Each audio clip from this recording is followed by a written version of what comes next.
நம்மளோட குடுப்பனை நம்ம நேரா பார்த்தோம் இல்ல. எல்லாரும் எவ்வளவு கூட்டமா இருந்தாலும் சரி, எவ்வளவு நேரம் லைன்ல நின்னாலும் பரவாயில்ல, கண்டிப்பாக அந்த கார்த்திகை தீபம் திருவண்ணாமலையில் ஏற்றப்படும் அண்ணாமலையார் கோவில் தீபத்தை பார்க்கணும்னு குழந்தை குட்டிங்களோட எல்லாரும் போய் பார்த்தோம். நானும் போயிருந்தேன்.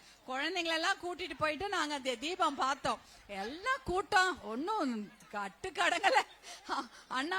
ஏன்னா அன்னைக்குதான் மலையே நம்ம அண்ணாமலை இல்லையா, அண்ணாமலையார் அந்த மலை தான் அன்னைக்கு நம்மளுடைய, அவர் தான் நம்ம சிவன். அப்படி நினைச்சுதான் அவரை போய் பாக்குறோம்.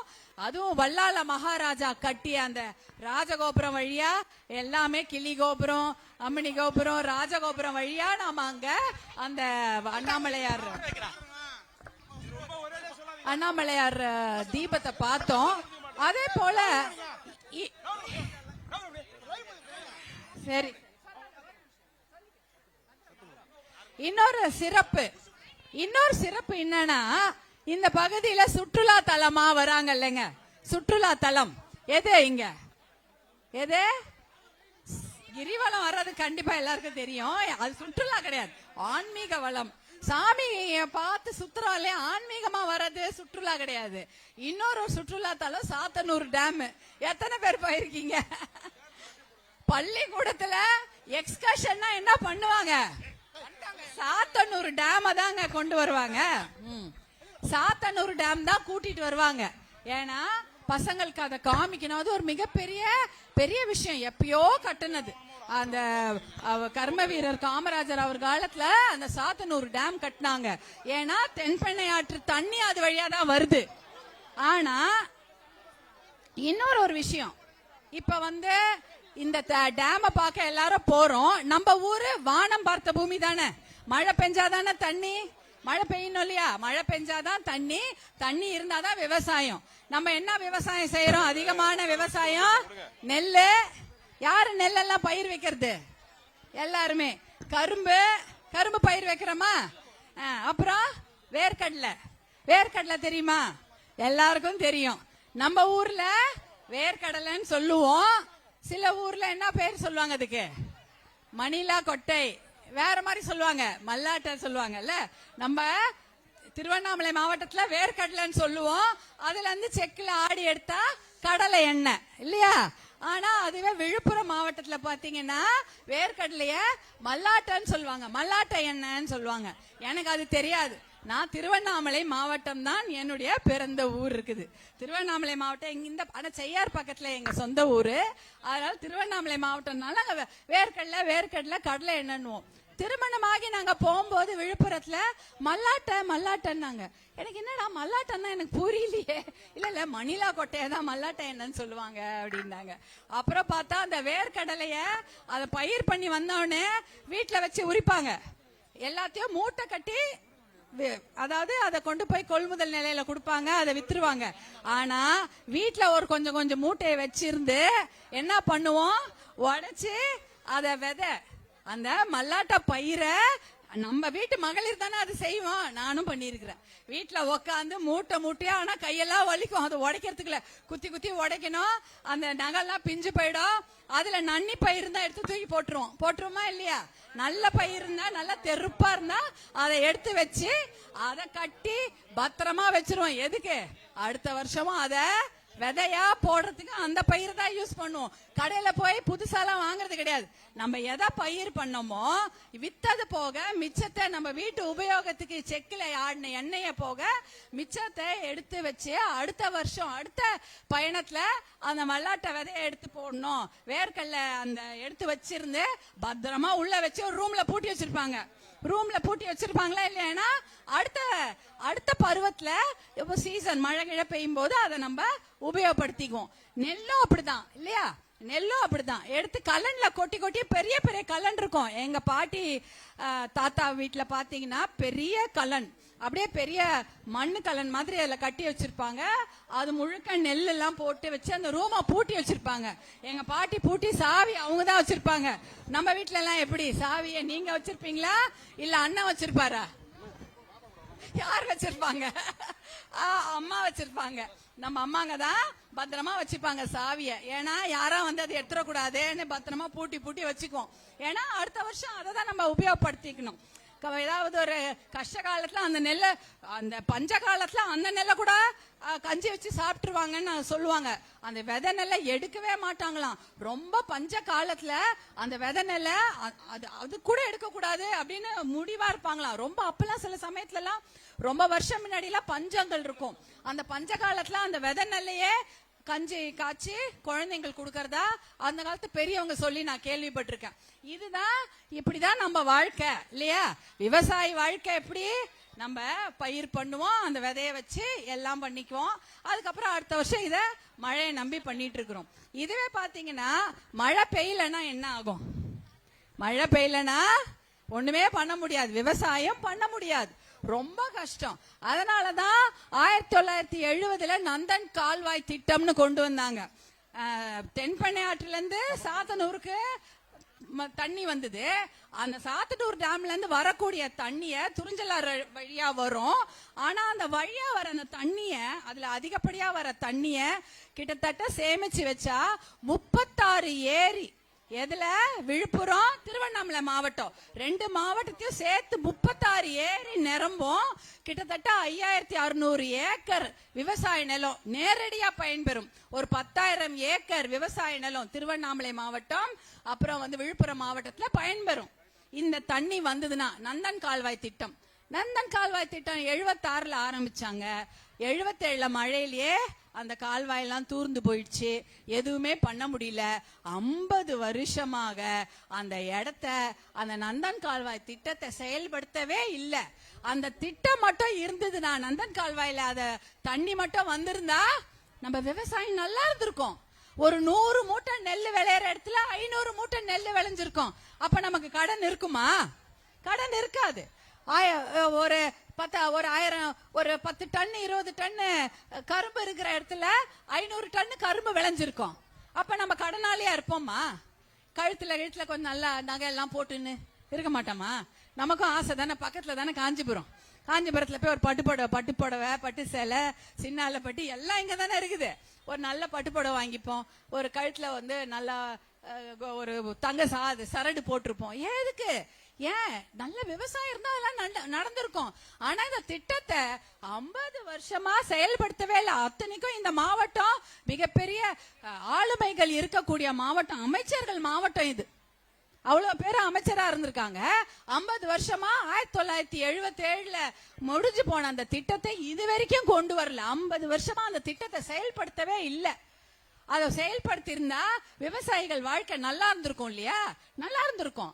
என்ன இப்ப அதிகமா இருக்குது இந்த மாவட்டத்துல? நம்ம விவசாயம் ரொம்ப கஷ்டம்.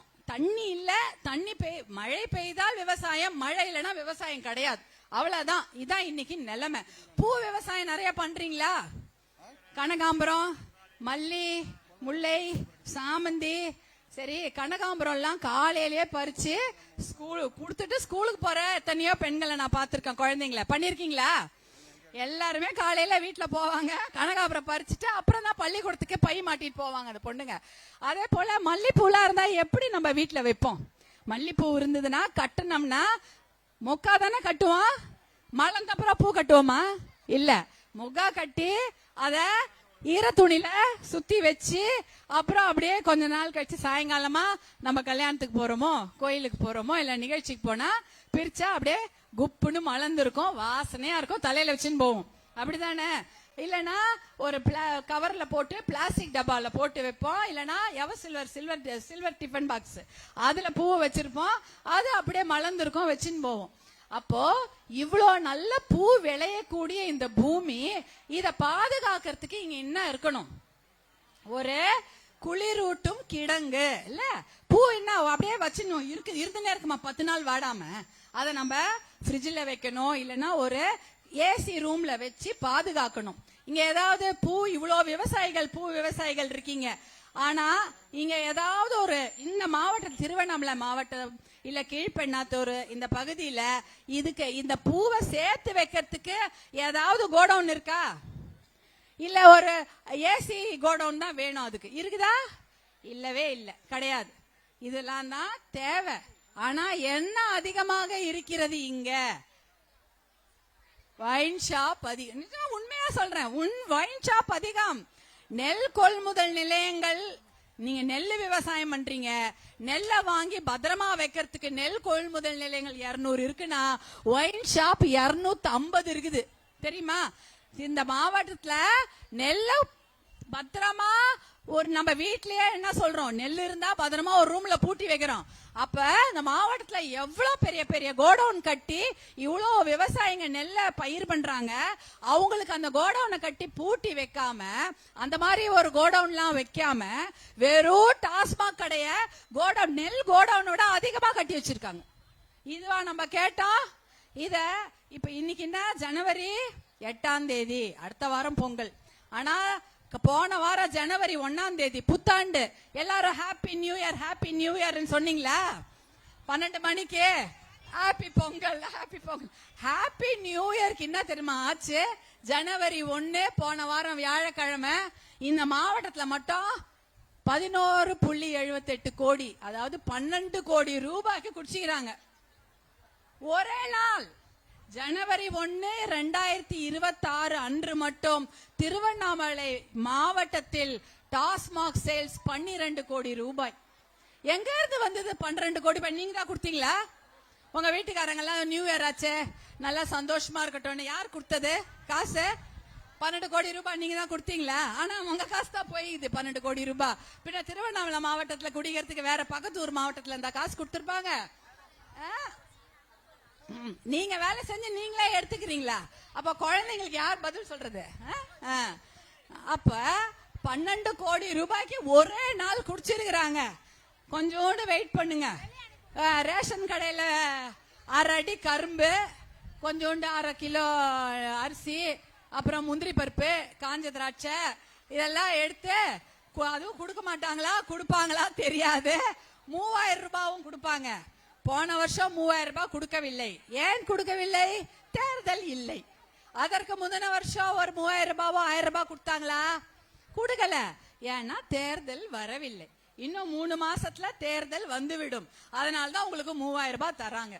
அந்த 3000 ரூபாவும் எப்ப கொடுப்பாங்க? பொங்கலுக்கு கொடுத்துட்டு எங்க போவோம்? எங்கம்மா போவோம்? டாஸ்மாக் போவோம். ஏன் கரெக்டா 3000 ரூபாய் எதுக்கு கொடுத்தாங்க தெரியுமா? பெரும்பொங்கல், மாட்டு பொங்கல், காணும் பொங்கல், இந்த 3 நாளா நீங்க அந்த 3000 ரூபாய் அவங்க குடிச்சே அழிக்கணும்னு கொடுக்குறாங்க. அதானம்மா, அதான் உண்மை. மாசம் இதுல இந்த அநியாயம் என்னன்னா, மாசம் மகளிர் உரிமை தொகை 1000 ரூபாய். அந்த 1000 ரூபாய் எங்க போகுது? அதுவும் டாஸ்மாக் தான் போகுது. அது போற வர்ற வேகமும் தெரியாது, போற வேகமும் தெரியாது. அந்த டாஸ்மாக்ல இருந்து வர இவங்க தான் 12 கோடி குடிக்கிறாங்களே ஒரே நாள். அந்த 12 கோடியை பிரிச்சுதான் உங்களுக்கு 1000மோ 3000மோ போடுறாங்க. உங்களுடைய காசு, உங்களுக்கு வர வேண்டிய பணம், உங்கள் பிள்ளைகளுடைய படிப்புக்காக இருக்க வேண்டிய அந்த பணம் டாஸ்மாக்கு போகுது. டாஸ்மாக்ல இருந்து வர வருமானத்தை வைத்து உங்களுக்கு கிட்ட கொடுத்து உங்களை ஏமாற்றுகின்ற வேலையை தான் இப்ப செஞ்சுட்டு இருக்கிறாங்க. இன்னும் தேர்தல் வரும்போது இன்னும் எவ்வளவு ரூபாவா கொடுப்பாங்கன்னு தெரியாது. தேர்தல் வரும்பொழுது 1000 ரூபாய் எவ்வளவு வேணாலும் பெருகும். ஏன்னா அவங்க என்ன சொல்றாங்க? எந்த தப்ப வேணாலும் செய்து விடலாம், 1000ம் 3000ம் கொடுத்து அந்த தப்பையும் துரோகத்தையும் மறைச்சிடலாம் நினைக்கிறாங்க. அவங்க பண்ற அந்த தப்பாலதான் இப்ப நம்ம பசங்க என்ன ஆயிட்டாங்க, நம்ம வீட்டு ஆண் மக்கள் எப்படி ஆயிட்டாங்க? நல்லா கெத்தா இருக்க வேண்டிய நம்முடைய விவசாயிகள், தன்மானமுள்ள நம்முடைய விவசாயிங்க, நம்ம ஊருக்கெல்லாம் சோறு போட்ட அந்த உழவர்கள் இன்னைக்கு போய் லைன்ல ரேஷன் கடையில கியூல நிக்க வச்சிருக்காங்க. எதுக்கு? 1/2 அடி கரும்புக்கும் 1/2 கிலோ அரிசிக்கும். இதுவா 70 வருஷமா இவங்க ஆட்சி பண்ணதுக்கு ஒரு அத்தாட்சி? நீங்க இவ்வளவு வருஷம் ஆட்சி பண்ணிட்டு தலை நிமிர்ந்து உங்க மக்களை, உங்களுக்கு ஓட்டு போட்டு ஜெயிக்க வச்ச மக்களை வாழ வைக்காம கியூல இலவசத்துக்கும் அந்த அவங்க நீங்க கொடுக்கற அந்த 1/2 அடி கரும்புக்கு நிக்க வச்சிருக்கிறீங்க. இதுவா உங்களுடைய ஆட்சி? எதுக்குதான் அவங்க எது வேணாலும் பண்ணலாம். 5 வருஷம் என்ன வேணாலும் செய்து விடலாம். ஆனால் 1000 ரூபாவை கொடுத்தால் மனம் மாறி பெண்கள் ஓட்டு போட்டு விடுவாங்க என்ற மனப்பால் குடிச்சுன்னு இருக்கிறாங்க. 1000 ரூபாவை வாங்கிட்டு அவங்களுக்கே பயந்து போய் ஐயோ 1000 ரூபாய் வாங்கிட்டோமா, வாங்கியாச்சே 3000 ரூபாய் கொடுத்தாங்களே அப்படின்னு ஏமாந்து போய் ஓட்டு போட்டீங்கன்னா உங்கள் பிள்ளைகளுடைய தலையெழுத்த நீங்களே மாத்துறீங்கன்னு அர்த்தம் உங்க கையால. ஆமா தானே? இப்ப அவங்க 1000 ரூபாய் கொடுத்து உங்களை ஏமாத்த பார்த்து இன்னும் அடுத்த வருஷம் வந்தாங்கன்னா திருப்பி இதை விட அதிகமா கடைகளை திறப்பாங்க இல்லையாமா? தடிக்க விழுந்தா டாஸ்மாக்கு நீங்க அலையவே கூடாது. அந்த ஆம்பளைங்க நம்ம ஊர்ல அந்த காலத்துல ஒரு குடிகார ஒரு வீட்டுல யாரோ குடிச்சிட்டு இருந்தாங்கன்னா அத வீட்டுக்கே யாரும் போக மாட்டாங்க, திட்டுவாங்க, அசிங்கப்படுத்துவாங்க. கல்யாணத்துல யாரோ ஒருத்தர் குடிச்சிட்டு ஆடினா என்ன ஆகும்? அவனை தூக்கி வெளில குண்டு கட்டா போட்டுருவாங்க. ஐயா அவன் குடிச்சிட்டு ஒரே ஆடுறானே. ஆனா இப்ப அப்படி இல்ல. குடிப்பது என்பது சரி பரவாயில்ல, அதெல்லாம் ரொம்ப எல்லாரும் தானே குடிக்கிறாங்க அப்படின்ற மனநிலைமைக்கு எல்லாருமே வந்துட்டாங்க. ஐயோ அவன் கடினமா உழைக்கிறான், அவங்க குடிக்கிறாங்க அப்படின்னு. அப்ப பெண்கள் கடினமா உழைக்கலையா கேக்குறேன் நானு. நம்மளும் அதே எல்லாம் உழைப்பு தானே, அதே வெயில் தானே நமக்கும், அதே மழை தானே நமக்கும், அதே சேரு தானே, அதே களை எடுக்கிறீங்க தானே, அதே அளவு தானே நம்ம தண்ணி பாய்ச்சறதுக்கு போறோம், அதே மாதிரி தானே உழைக்கிறோம். எத்தனை பேரு அதே அளவுக்கு ஆண்களுக்கு நிகராகவும் சில சமயம் ஆண்களை விட அதிகமாகவும் அதே சேத்துல காலை வச்சு அந்த களை எடுக்கிறோம், நாத்து நடுறோம், அறுவடை செஞ்சுட்டு இருக்கிறோம். அப்ப ஆண்களுக்கு தான் உடம்பு வலி, அவங்க போய் குடிக்கிறாங்கன்னா பெண்கள் நம்ம என்ன பண்றது? அப்ப அது எந்த விதத்திலயுமே அதை நியாயப்படுத்த முடியாது. ஆனா அதற்கு அவர்கள் அந்த விவசாயிகளை போதையிலே வச்சிருக்கிறதுக்கு காரணம் அரசாங்கம் தான். ஏன்னா எங்க போனாலும் கடை, பக்கத்தெருள், பள்ளிக்கூடம் எதிர்க்க வைன் ஷாப், காலேஜ் எதிர்க்க வைன் ஷாப். இது மங்களம் ஊராட்சி தானமா? இந்த பகுதி எது? மங்களம் ஊராட்சி. இந்த மங்களம் ஊராட்சிய பேரூராட்சி ஆக்கணும்னு எல்லாரும் கேக்குறாங்க. ஏன்னா கிட்டத்தட்ட 9000-10,000 பேர் இங்க வாழறாங்க. பேரூராட்சி ஆக்கணுமா? பேரூராட்சி ஆக்கணும்ன்றது உங்களுடையது. பேரூராட்சி ஆக்கிட்டா இன்னும் நல்ல வசதி கிடைக்கும். அப்படிலாம் மனப்பால் குடிச்சிடாதீங்க. பேரூராட்சி நாங்க மங்களம் ஊராட்சியை பேரூராட்சியாக அவர்கள் தரம் உயர்த்தினாலும் அடிப்படை வசதிங்க, தண்ணீரோ சாலை வசதியோ பேருந்து வசதியோ கல்லூரியோ பள்ளிக்கூடம் எதுவுமே கொடுக்க மாட்டாங்க. வரியை மட்டும்தான் உயர்த்துவாங்க. பேரூராட்சி ஆட்சியில் என்ன பண்ணாங்க? வரி உயர்த்துவாங்க. ரோடு சாலை வரி, தண்ணி வரி, மின்சாரம் எல்லாமே விலைதான் ஏறுமே தவிர பேரூராட்சியா உயர்த்திட்டு அறிவிப்போடு நிறுத்துவாங்க. அறிவிப்போடு நிறுத்துவது இவங்க மிகப்பெரிய வாடிக்கை. வெறும் அறிவிப்பு, செங்கலை மட்டும் வைத்து விட்டு மருத்துவ கல்லூரி திறந்துட்டோன்வாங்க. ஒரே செங்கலை கொண்டு போய் 9 இடத்துல வச்சிருவாங்க. வச்சுட்டு பெரிய போட்டோ போட்டு பயங்கர விமரிசையாக கிராண்டா ஃபங்க்ஷன் எல்லாம் பண்ணிடுவாங்க. ஆனா அங்க கல்லூரியும் வராது, மருத்துவ கல்லூரியும் வராது. இங்க விவசாயத்துக்கு ஒரு அக்ரி படிப்புன்னா எல்லாருமே படிக்கிறீங்க. இந்த பொம்பளை பசங்க எல்லாம் நான் பாக்குறேன், எல்லாருமே அக்ரி படிக்கணும்னு விருப்பப்படுறாங்க. ஆனா அக்ரி அந்த படிப்பு படிப்பதற்கு கூட இங்க ஒரு கல்லூரி, அரசு கல்லூரி கிடையாது, அரசு பல்கலைக்கழகம் கிடையாது, எதுவுமே கிடையாது இங்க. ஆனா இது இந்த மாவட்டத்தை அவ்வளவு பெரிய விவசாய மாவட்டம், அந்த மாதிரி வசதி எல்லாம் எதுவுமே அவர்கள் செய்து கொடுக்கவில்லை. வெறும் ஒயின் ஷாப்பை திறந்து விட்டுட்டாங்க.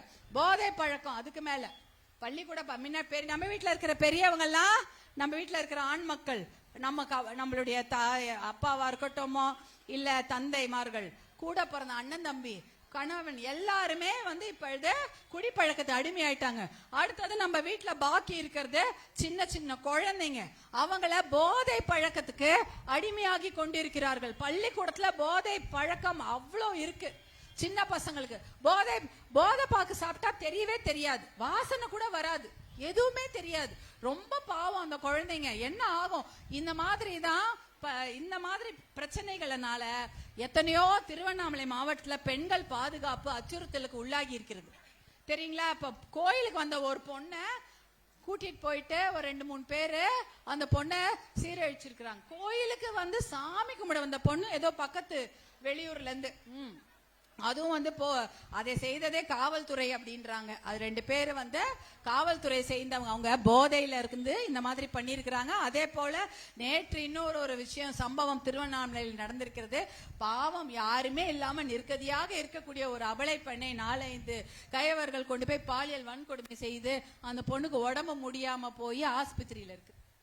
அப்போ அவங்கள கைது கூட பண்ணல. அப்புறம் எல்லாரும் மருத்துவர் அன்புமணி அவர்கள்லாம் பயங்கர அறிக்கையெல்லாம் கொடுத்த அப்புறம் தான் அந்த 4 பேரை கைது பண்ணிருக்காங்க. என்ன இது அநியாயம்? அப்ப பெண்களுக்கு பாதுகாப்பே கிடையாது இந்த தமிழ்நாட்டுல. இப்ப பெண்களுக்கு என்ன பாதுகாப்பு இருக்குது? உயிருக்கு பாதுகாப்பு இல்ல. வீட்டுக்கு வந்தா வீட்டுக்காரங்க அடிச்சு கிடிச்சு அது அந்த உடைமைக்கு பாதுகாப்பு இல்ல. அப்ப பெண்களுடைய மானத்துக்கும் பாதுகாப்பு இல்லைன்னா என்னதான் இங்க நடக்குது? என்ன நம்ம எங்க தமிழ்நாட்டுல தானே இருக்கிறோம், வேற எங்கேயா இருக்கிறோமா? இவ்வளவு பெரிய சுதந்திரம் வாங்கி இதான் கதி. இதெல்லாம் மாற்ற வேண்டும் என்றால் இந்த மதுவையும் போதையும் குடியையும் தமிழ்நாட்டை விட்டு ஒழிக்கணுமா இல்லையா? ஒழிக்கணுமா? கண்டிப்பா. அதை யார் செய்யறேன்னு சொன்னது? அன்புமணி. இந்த மதுவையும் குடியையும் சாராயத்தையும் போதை பழக்கத்தையும் தமிழ்நாட்டை விட்டு கண்டிப்பாக ஒழித்து காட்டுவேன்னு சொல்ற ஒரே தலைவர் மருத்துவர் அன்புமணி அவர்கள் தான். அது உங்க அண்ணன் தான். அவர் மட்டும் தான் அதை உறுதியா சொல்லிட்டே இருக்கார். வேற எல்லாருமே சொல்றதுக்கு பயப்படுவாங்க. ஐயோ எப்படி சொல்றது, இந்த மாதிரி சொன்னா ஆம்பளைங்க ஓட்டு போயிடுமேன்னு. அதெல்லாம் அவருக்கு கவலை கிடையாது. என்னுடைய சகோதரிகளின் வாழ்க்கை தான் எனக்கு முக்கியம். என்னுடைய குழந்தைகள், இந்த குட்டி குழந்தைங்க இருக்காங்க, அவர்களுடைய வாழ்க்கை தான் மிக முக்கியமான ஒரு விஷயம். அவங்க வாழ்க்கை நல்லா இருக்கணும். அதனாலதான் 108 ஆம்புலன்ஸ தங்கச்சிகளுக்காக விட்டார் இல்லையா? கிராமத்துக்கு எதுக்கு விட்டாங்க? 108 ஆம்புலன்ஸ். மத்த ஆம்பளைங்களுக்கு உடம்பு சரியில்லைன்னா ஒரு பைக்ல கிளம்பி சைக்கிள் மெரிச்சின்னு ஹாஸ்பிட்டல் போயிடுவாங்களா இல்லையா? நம்ம எப்படி போறது? பிரசவ வலி வந்தா போனை போடுவோம்ல, வயிறு வலிக்குதுன்னா யாரா வாங்க அப்படின்னு போன் போடுவோம். இப்ப நீங்க யாருக்கு போன் போடுறீங்க? 108க்கு போன் போடுறீங்க. போட்டா 10 நிமிஷம் அரை மணி நேரத்துல ஆம்புலன்ஸ் வருது. உங்களுக்காகவே டெல்லியில இருந்து 1350 ஆம்புலன்ஸ் தமிழ்நாட்டுல இறக்கி இருக்கிறாங்க உங்க அண்ணா அன்புமணி அவர்கள். இந்தியா முழுக்க அவ்வளோ ஆம்புலன்ஸ் ஓடுகுது. அதுவும் அந்த திட்டத்தை கொண்டு வந்தவர் மருத்துவர் அன்புமணி தான். அவரு இந்தியாவோட சுகாதாரத்துறை அமைச்சரா இருக்கும் பொழுது அந்த திட்டத்தை கொண்டு வந்தார். 7 லட்சம் குழந்தைகள் இந்தியா முழுக்க அந்த ஆம்புலன்ஸ்ல பிறந்திருக்காங்க. தமிழ்நாட்டுல மட்டும் 65,000 குழந்தைகள் அந்த ஆம்புலன்ஸ்ல பிறந்திருக்காங்க. யோசிச்சு பாருங்க, அந்த ஆம்புலன்ஸ் மட்டும் இல்லனா 65,000 குழந்தைங்களோட கதி என்ன? பிறக்கிற குழந்தைங்க இல்ல 65,000 தாய்மார்கள், அதை பிரசவம் செய்த அந்த தாய்மார்களின் கதி என்ன? என்னவனா இருக்கலாம் இல்லையா? ஆஸ்பத்திரி, வீட்டுல இருந்து ஆஸ்பத்திரி போறதுக்குள்ள அந்த 65,000 தாய்மார்களுக்கு என்ன ஆச்சோ, இல்ல குழந்தைங்க எப்படி பிறந்துச்சோ எதுவுமே தெரியாது. ஆனா இவ்வளவு பேர் பிறந்திருக்கிறாங்க. அது மட்டும் இல்லாம பிரசவ வலி அடிபட்டா எதுக்குமே 108 ஆம்புலன்ஸ். நீங்கள் யாரும் அதை கேட்கல. ஆனால் அந்த திட்டத்தை உங்களுக்காகவே கிராமத்தில் இருக்கக்கூடிய சகோதரிகள் எந்த பயம் இல்லாம மருத்துவமனைக்கு போய் சேர வேண்டும் என்பதற்காகவே கொண்டு வரப்பட்ட அற்புதமான திட்டம் தான் 108 ஆம்புலன்ஸ். அதை உங்களுக்காக தான் கொண்டு வந்தார். அதே போல கிராமத்தில் இருக்கவங்களுக்கும் தரமான மருத்துவம் கிடைக்க வேண்டும். உங்களுக்கெல்லாம் தெரியும், ஆஸ்பத்திரிக்கு போனா ஊசி போடுறாங்க. முன்னாடி ஊசி போட்டாங்கன்னா ஒரு ஊசியை தான் ஒரு 15-20 பேருக்கு போடுவாங்க. அதானமா? 15-20 பேருக்குள்ள மேலேயே கூட போடுவாங்க. அந்த ஊசி முனை மழுங்கிடும். ஏன்னா அது ஒரு ஊசி ஒருத்தருக்கு போடுவாங்க. முதல்ல போடும்போது நல்லா ஷார்ப்பா சுருன்னு இறங்கும். அடுத்ததா போடும்போது ஒரு 10 பேருக்கு அப்புறம் அந்த முனை மழுங்கி விடும், வலிக்கும். எனக்கு தெரிஞ்சு கத்துவாங்க ஊசி போடும்போது மகளிர்லாம், ஐயோ வலிக்குதே, ஐயோ. அப்புறம் அவங்க குலதெய்வத்தெல்லாம் கூப்பிடுவாங்க, அப்பா அம்மாவெல்லாம் கூப்பிடுவாங்க, ஐயோ முருகா அப்படி இப்படின்வாங்க. அந்த மாதிரி அவ்வளோ வலிக்கும். ஆனா இப்ப அப்படி கிடையாது. ஒரு ஊசி ஒருத்தருக்கு மட்டும்தான். அது அந்த ஊசி, அந்த திட்டத்தை கொண்டு வந்தது மருத்துவர் அன்புமணி அவர்கள் தான். ஏன்னா ஒரு மலேரியா பேஷண்டோ, எய்ட்ஸ் பேஷண்டோ, இல்ல வேற ஏதாவது ஜுரம் இருந்தது, டிபி பேஷண்ட்னு வச்சுங்க, அவங்களுடைய ஊசிய எடுத்து நமக்கு இன்னொருத்தருக்கு போட்டா இல்ல குழந்தைங்களுக்கு போட்டா அவங்களுக்கு அந்த நோய் வந்துடும், தெரியும் இல்லையா? ஒருத்தருக்கு போட்ட ஊசியில அதுல இருக்கக்கூடிய கிருமிக இன்னொருத்தருக்கு போடும்பொழுது நோய் பிடிச்சிக்கும். அதனால் இருக்கக்கூடாது. அவங்க கிராமத்துல இருக்கவங்களால காசு செலவு பண்ணி புது ஊசி வாங்க முடியாது. அரசாங்கமே ஒருத்தருக்கும் புது புது ஊசி தான் போடணும்ன்ற திட்டத்தை கொண்டு வந்தது மருத்துவர் அன்புமணி தான். இது அத்தனையும் கொண்டு வந்தது கிராமப்புற மகளிர், கிராமப்புறத்தில் இருக்கக்கூடிய பெண்கள், கிராமப்புறத்தில் இருக்கக்கூடிய விவசாயிகள், கிராமப்புறத்தில் இருக்கக்கூடிய கூலி வேலை செய்யும் ஏழை எளிய மக்கள் சந்தோஷமா இருக்கணும், அவங்களுக்கு எந்த நோயும் வரக்கூடாது, அவங்க நல்லா இருக்கணும்னு அவரு அமைச்சராக இருக்கும்போது, சுகாதாரத்துறை அமைச்சராக இருக்கும்போது கொண்டு வந்த திட்டங்கள் தான் இன்னி வரைக்கும் ஓடிட்டு இருக்கு. அவர் அமைச்சராக இருந்து 2009 முடிஞ்சிச்சு. அதுக்கப்புறம் 15 வருஷம் கூட இன்னி வரைக்கும் உங்களுக்கு ஆம்புலன்ஸ் வருது, அந்த தனித்தனியா ஊசி போடப்படுது. இப்படிப்பட்ட நல்ல திட்டங்களை தான் கொண்டு வர வேண்டும். இவங்க என்ன திட்டம் கொண்டு வராங்க? ஒரு பாலம் கட்டுறாங்க தென்பெண்ணையாத்து மேல. அந்த பாலம் கட்டி ஒரே மழை 3 மாசம் 15 கோடி ரூபாய் க்ளோஸ். அதானே? எப்ப பாத்தீங்கல்ல போட்டோலாம்? என்னாச்சு? தென்பெண்ணை ஆற்று மேல இருக்கக்கூடிய ஒரு மேம்பாலத்தை கட்டி அதை விமரிசையாக திறந்து ஒரே வெள்ளத்துல அந்த பாலம் உடைஞ்சு விழுந்துருச்சு. இது வாங்க திட்டம்? இப்படியாங்க ஒண்ணு வேலை செய்வீங்க?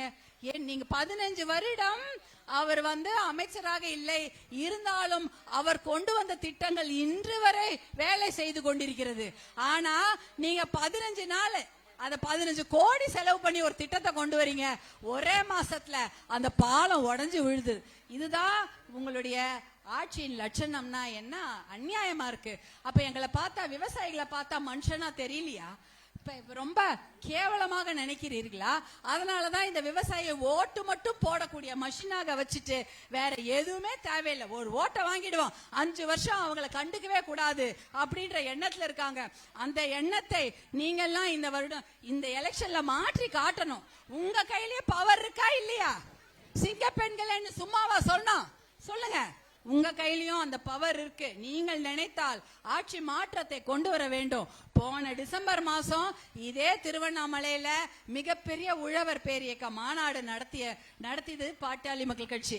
இன்றைக்கு அதே டிசம்பர் முடிஞ்சு ஜனவரி மிகப்பெரிய கூட்டணி அமைச்சு சாதனையும் நம்ம படைச்சிட்டோம் இல்லையா? கூட்டணி அமைத்து விட்டோம். இப்ப இனிமேல் என்ன? தேர்தலை சந்திக்க வேண்டும். எல்லோரும் ஒற்றுமையாக உங்கள் அண்ணன் அன்புமணியின் பின்னால் நீங்கள் நிற்க வேண்டும். அப்படி நின்றீர்கள் என்றால் தான் மதுக்கடைகளையும் போதை பழக்கத்தையும் சாராய பழக்கத்தையும் தமிழ்நாட்டை விட்டே ஒழிக்க முடியும். மகளிருக்கான நல்ல திட்டங்களை கொடுக்க முடியும். இந்த எலெக்ஷன் மட்டும் இல்ல, உள்ளாட்சி தேர்தல் ஒண்ணு வருதா? உள்ளாட்சி தேர்தல்லையும் நிறைய கவுன்சிலர் வரலாமா? வார்டு கவுன்சிலரா யார் ஆக போறீங்க? கை தூக்குங்க. தூக்குங்கம்மா, தூக்குங்க.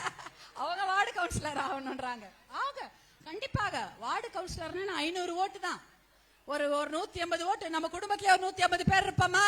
இருக்கும்ல. அண்ணன் தம்பி பங்காளி அது இது ஒரு 150 200 ஓட்டை வாங்கிட்டீங்கன்னா நீங்க வார்டு கவுன்சிலர். அப்புறம் ஒன்றிய கவுன்சிலர், இவ்வளவு பேர் இருக்கீங்க. சூப்பரா ஒன்றிய கவுன்சிலர் ஆகலாம், மாவட்ட சேர்மன் ஆகலாம், நகராட்சி கவுன்சிலர் ஆகலாம். 500 ஓட்டு, 5000 ஓட்டு, 50,000 ஓட்டு, அவ்வளவுதான். எல்லாரையும் போய் பார்க்கணும், நிறைய விஷயங்களை தெரிஞ்சுக்கோங்க. உங்க கையில நிறைய சக்தி இருந்தாதான் உங்க ஊருக்கு நல்லது நீங்கள் செய்ய முடியும். உங்க எல்லாருக்கும் நல்லது செய்ய அன்புமணி அவர்கள் காத்து கொண்டு இருக்கிறார். அதை அவர் கண்டிப்பாக செய்வார். அதே போல நீங்களும் அவருடைய பின்னால், அன்புமணி அண்ணன் பின்னால நீங்க எல்லாம் ஒட்டுமொத்தமா இருந்தீர்கள் என்றால் கண்டிப்பாக நாம் பிள்ளைகளின் வாழ்க்கைக்கு உத்தரவாதத்தை எங்களால் கண்டிப்பாக தர முடியும். நானும் உங்க வீட்டு பெண்ணா உங்களோட தான் இருக்கிறேன் என்று இந்த நேரத்தில் நான் சொல்றேன். உங்க வீட்டு பெண்ணா உண்மையாதான். இந்த மாவட்டம் தானே, நான் திருவண்ணாமலை மாவட்டம், வீட்டு பொண்ணு தான் நானும். அதனால இந்த விஷயங்கள்லாம் ஞாபகம் வச்சிருக்கீங்களா? ஒருத்தரும் நீங்க போய் ஊர்ல 10 பேர்கிட்ட சொல்லணும். இதை நீங்க கேட்டது எப்படின்னா, இந்த விஷயத்தை கொண்டு போய் சொல்லுங்க. தெரியாது, பாவம் மகளிர் என்ன பண்றது, ஊர்ல இருக்காங்க, அவங்களுக்கு வேலையே சரியா இருக்கும், தினமே கடன் பிரச்சனை. அடுத்த இப்ப பொங்கல் வேற வந்துருச்சு, எப்படிடா ஓட்டுறது? புது துணி எடுக்கணுமா? எடுத்துட்டீங்களா எல்லாரும்? திங்கக்கடை எல்லாம் கையில. அதான் நானும் நினைச்சுக்குவேன், விவசாயினா மாசம் 1ஆம் தேதி சம்பளம் வருமா? வராது. அறுவடை ஏதாவது பண்ணாதான் வரும். எப்ப சம்பளம் எல்லாம் வராது. எப்ப கொண்டு போய் நம்ம மூட்டையை போடுறோமோ அவங்க அதுல எப்ப கையெழுத்து போட்டு அந்த நெல் மூட்டைக்கு ஒரு சலான் கொடுப்பாங்க, எப்ப பேங்க்ல விழுன்னு தெரியாது. அது வந்தாதான் நம்ம வீட்டுல பால் பொங்கும்.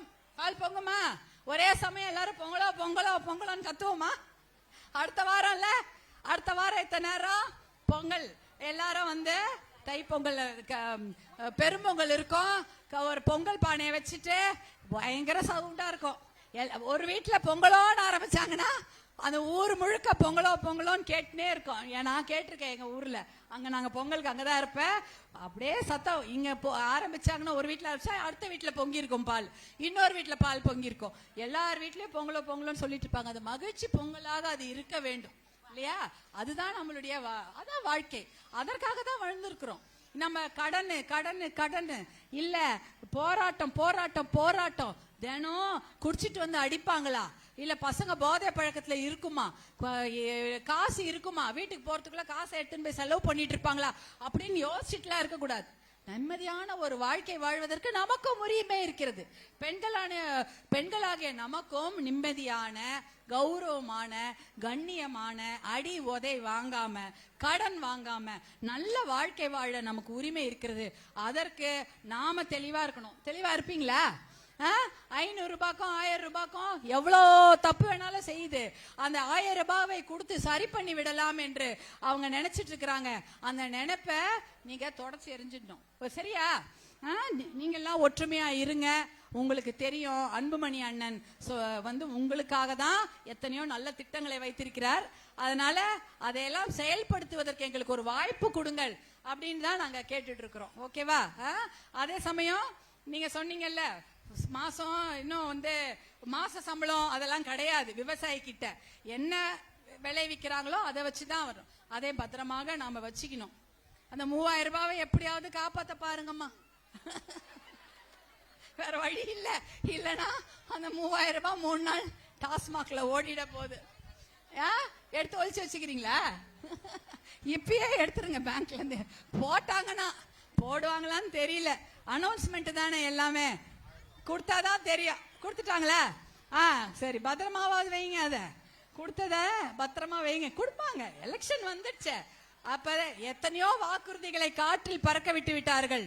இனிமே இப்ப கூட பார்த்த புது ஒரு வாக்குறுதி, அரசு அலுவலர்களுக்கு, அரசு ஊழியர்களுக்கு சம்பளம்லாம் புது ஓய்வூதிய திட்டம் எல்லாம் கொண்டு வந்துட்டாங்க. அது எப்படி இருக்கு தெரியுமா அந்த அறிவிப்பு? அரசாங்கம், மக்கள், அரசு ஊழியர்கள் நெல்லு கொண்டு வருவாங்க, அரசாங்கம் உமி கொண்டு வரும். அதை 2 பேரும் ஊதி ஊதி பங்கு போட்டு சாப்பிடலான்றதா திட்டம். அந்த திட்டத்தை முழுக்க படிச்சேன் நான். அதுல ஒண்ணுமே இல்ல. அதுக்குள்ள அமைச்சருக்கு மாலை போட்டு பட்டாசு வச்சு கொண்டாடிட்டாங்க. அறிவிப்பு தானே வந்திருக்கிறது, இன்னும் காசு வரல. 2 ஸ்டெப் போனோம்.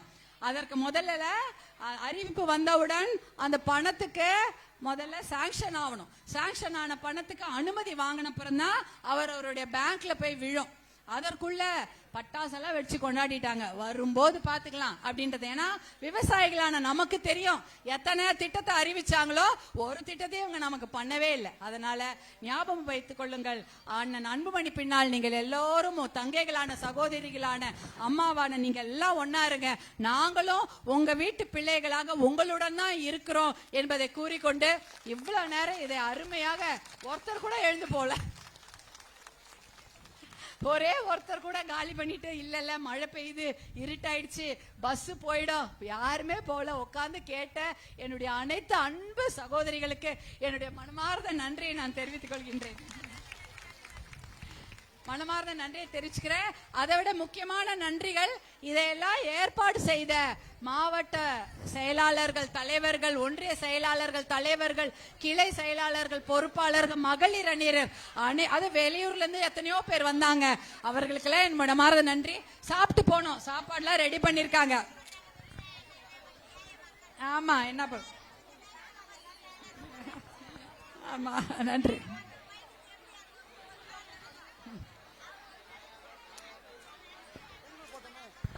ஆமாமா, அதனால உங்களுடைய புலம்பெல்லாம் எங்களுக்கு கேக்குது, அவங்களுக்கு கேட்காது. சென்னையில இருக்கவங்களுக்கு கேட்காது, கிராமத்தை நோக்கி வருபவர்களுக்கு கண்டிப்பாக கேட்கும். நாங்கெல்லாம் கிராமத்தை சேர்ந்தவர்கள், விவசாய குடும்பத்தை சேர்ந்தவர்கள். அதனால உங்களுடைய குரல், உங்களுடைய கதறல் எங்களுக்கு தான் கேட்கும். பாட்டாளி மக்கள் கட்சியை சேர்ந்த எங்களுக்கு தான் கேட்க வேண்டியதை கூறிக்கொண்டு, அன்புமணி அண்ணனும் நானும் உங்களோடு தான் என்றும் இருப்போம் என்று கூறிக்கொண்டு நன்றியோடு விடைபெறுகிறேன், பாசத்தோடு விடைபெறுகிறேன். நன்றி, வணக்கம்மா.